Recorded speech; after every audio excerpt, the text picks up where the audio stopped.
اعوذ باللہ من الشیطان الرجیم بسم اللہ الرحمن الرحیم نحمد و نصلی علی رسولہ الکریم اما بعد۔ چنانچہ اللہ جل شانہ اپنے کلام اقدس میں ارشاد فرماتا ہے اور حضرت یعقوب علیہ السلام اور ان کے بڑے بیٹوں کے سوال و جواب کو نقل کرتا ہے۔ قالوا یا آبنا ما لک لا تمن علی یوسف وإنا له لناصحون ارسلہ معنا غدا یرتع ویلعب وإنا له لحافظون۔ یعنی یوسف علیہ السلام کے بھائیوں نے کہا کہ اے والد بزرگوار، کیا آپ یوسف کی طرف سے ہم پر اطمینان یا بھروسہ نہیں کرتے، حالانکہ ہم اس کے دلی خیر خواہ ہیں اور سچے رفیق ہیں۔ پیش اے بزرگوار، آپ بالکل مطمئن رہیں، ہم ہر طرح اس کی حفاظت کے ذمہ دار ہیں۔ جن کو حضرت یعقوب علیہ السلام نے دیکھا اور فرمایا۔ یعنی حضرت یعقوب علیہ السلام نے اپنے بیٹوں کو یہ جواب دیا کہ تمہارے ساتھ اس کو بھیجنا مجھ پر ایک غم کا پہاڑ گرنا ہے، نیز مجھ کو اندیشہ ہے کہ مبادا اس سے غافل ہو جاؤ تم اور اسے بھیڑیا کھا جائے۔ یعنی یوسف علیہ السلام کے بھائیوں نے کہا کہ ہمارے لیے بڑی مرنے اور بڑی غیرت کی جگہ ہے، ہم جیسے قوی ہیکل اور شاہ روز جماعت کی موجودگی میں یوسف کو بھیڑیا کھا جائے۔ مفسرین لکھتے ہیں کہ حضرت یعقوب علیہ السلام اور فرزندان یعقوب میں یہ قبل وقال ہو رہی تھی کہ اتنے میں پیارے یوسف اپنا چاند سا مکھڑا لیے ہوئے والد بزرگوار کے سامنے آ موجود ہوئے اور کہا،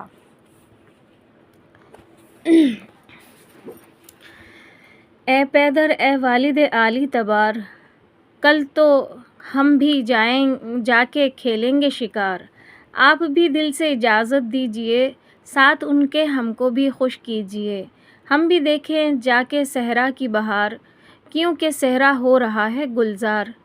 ہم بھی دیکھیں شان ربی اے پیدر، سیر ہم کو بھی تو کچھ آئے نظر۔ حضرت یعقوب نے روکا وہیں اور کہا، ہرگز میری مرضی نہیں، مجھ کو اندیشہ ہے اے نور نظر، خیر اس میں ہے رہو تم اپنے گھر۔ سنتے ہی انکار یوسف روئے، کیونکہ آخر کو تو وہ بچے ہی تھے، سیر کی دھن لگ گئی تھی اس قدر، رکنے سے دل ہوا زیر و زبر۔ حضرت یعقوب کو کب تھی سحر، ہو گئے یوسف سے بڑھ کر بے قرار، اور فرمایا کہ اچھا جاؤ تم اور غم متعلق نہ دل پر لاؤ تم، یہ نہیں مجھ کو گوارا میری جان، تیری ان آنکھوں سے آنسو ہو رواں۔ جب حضرت یعقوب علیہ السلام نے دیکھا کہ یوسف اپنے بھائیوں کے ساتھ سیر و شکار میں جانے کے لیے حد سے زیادہ بے قرار ہیں اور ان کے پھول سے رخساروں پر آنسو کی لڑیاں بہہ رہی ہیں، تو آپ بے قرار ہوئے اور مجبوراً لاچار ہو کر پیارے یوسف کو جانے کی اجازت دے دی، مگر ساتھ ہی ان کی آنکھوں سے آنسوؤں کا بار کا دریا رواں ہوا، اور اسی حالت میں پیارے یوسف کو وعدہ کرنے کی تیاری شروع کی، ودا کرنے کی تیاری شروع کی۔ پہلے اپنے نور عین کا سر دھلایا اور نہلایا، پھر اچھے اچھے کپڑے پہنائے اور خوشبوؤں میں مطار کیا، اور تبرکاً حضرت ابراہیم خلیل اللہ کا پیرہن جو آپ کو نمرود کی آگ میں گرتے وقت حضرت جبرائیل علیہ السلام نے جنت سے لا کر آپ کو پہنایا تھا، تعویذ کر کے پیارے یوسف کے بازوؤں پر باندھا، اور تبرکہ حضرت اسحاق علیہ السلام کا عمامہ سر پر رکھا اور جناب شعیب علیہ السلام کی چادر اڑائی اور عصائے یحییٰ علیہ السلام ہاتھ میں دیا اور خوب اچھی طرح پیار کیا اور سر پر ہاتھ پھیرا کہ ایک آہ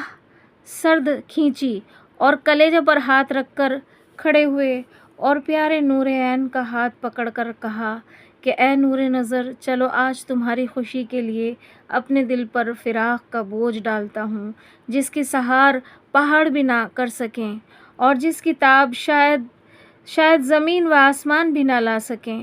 اور چلو اے نور نظر، میں تمہیں تھوڑی دیر تک اور دیکھ کر اپنا دل شاد کر لوں۔ کتنا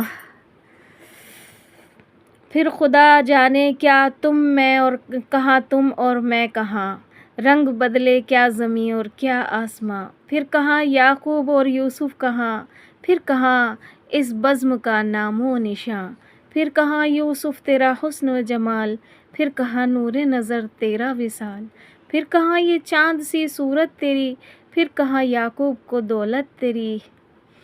پھر کہاں یوسف میرے دل کی بہار، پھر کہاں یوسف کا صبر و قرار، پھر کہاں آنکھوں کی یہ ٹھنڈک میری، پھر کہاں یہ شکل یہ دل کی کلی، پھر کہاں لختے جگر نور نظر، پھر کہاں یوسف کہاں یہ میرا گھر۔ آج ہے اس گھر سے یوسف کی ودا، بنی ہے جان پر کیسی ودا، آج بس رخصت ہے اس گھر کا چراغ، دل پہ آنے کو ہے بس فرقت کا داغ۔ شہر فراق، شہر کنعان کے باہر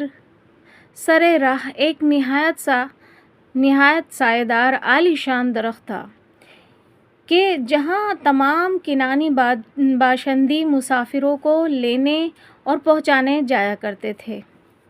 جیسے کہ ہمارے ہاں کوئی گلی کی ایک حد ہوتی ہے، ہم مہمانوں کو وہاں تک چھوڑ کے آ سکتے ہیں، جا سکتے ہیں، تو ایسے ہی وہاں پر بھی شہر کنعان میں ایک پیڑ تھا جہاں تک وہ مہمانوں کو چھوڑنے بھی جایا کرتے تھے اور مہمانوں کو لینے بھی جایا کرتے تھے، اور کچھ لوگ وہاں آرام بھی کرتے تھے۔ حضرت یعقوب علیہ السلام بھی اپنے تمام فرزندوں کو لے کر اور پیارے یوسف کا ہاتھ پکڑ کر خرامہ اس درخت تک آئے، مگر آنکھوں سے آنسو جاری ہیں اور دل یوسف کے فراق سے بے چین ہوا چلا جاتا ہے۔ آخر بے قرار ہو کر اپنے نور عین کو گود میں اٹھا لیا اور بہت زور سے کھینچ کر پیار کرتے اور آنسو بہاتے ہوئے درد کے ساتھ کہنا شروع کیا، تیری فرقت مجھے کس طرح گوارا ہوگی، آج شاید کہ قیامت والی برپا ہوگی، آؤ یعقوب کو جب تو نہ دکھائی دے گا، یوسفا کیسی بنے گی یہ کہو کیا ہوگی، تجھ کو کس دل سے کن آنکھوں سے دور کروں میں اوجھل، ایک اندھیرا میری آنکھوں میں یہ دنیا ہوگی، شہر کنعان میں ڈھونڈنے نہ ملے گی راحت، آنکھ ہر وقت میری جانب صحرا ہوگی، ایک یعقوب ہے جو بار عالم جھلے گا، ایک دنیا ہے کہ جو مہے تماشا ہوگی، یوسفا مجھ کو فراموش نہ کیجیو بیٹا، یاد کم تیری نہ دل سے میرے اصلاح ہوگی، آج اس ہاک جدائی کا بیاں کچھ ہوگا، آج ہر آنکھ مسلمان کی دریا ہوگی۔ واقعی یوسف علیہ السلام کا واقعہ ایک ایسا ہے کہ جسے سن کر بھی انٹرسٹ آتا ہے اور پڑھنے والا بھی روتا ہے اور سننے والا بھی روتا ہے۔